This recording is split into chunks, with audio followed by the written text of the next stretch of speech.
Rakyat kita ada 34.2 juta. Itu tak kira lah yang mana masuk tak keluar apa semua ni. Ini sebagai rakyat saja, rakyat. Jadi daripada kita nak bazirkan 600 juta tu nak pergi perbaik rumah, yang aku pun tak tahu nak buat tiang dengan suasa ke, apa mangkuk jamban dengan belian ke apa ke, aku pun tak tahu bodoh ni nak buat je. Baik hang bagikan rakyat seorang juta pun, aku ingat rakyat dah boleh beli dah rumah. Bukan setakat kos rendah, malah mereka boleh melunasi hutang-hutang mereka dengan bank, dengan orang ke apa semua mak nenek.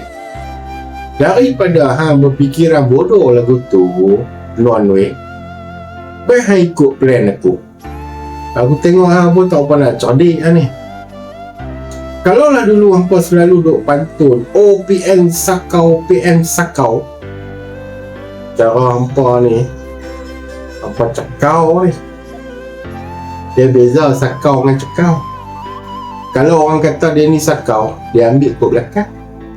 Tapi hampa legend lah, hampa cakau kot depan. Cakau, faham tak?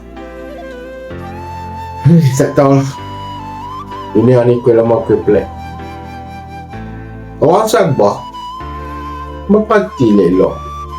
Satu Perdana Menteri, dia boleh umum 600 juta nak perbaik rumah.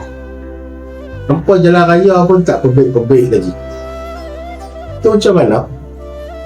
Nampak nak bagi ke sokongan dekat JRS, PH, BN? Besar dia bagilah. Hampa nak mampu hampa bagi. Jilat-jilat tanah hampa pun dia jual. 600 juta buat rumah. Rumah British lah tu. Ingat kau rumah rakyat.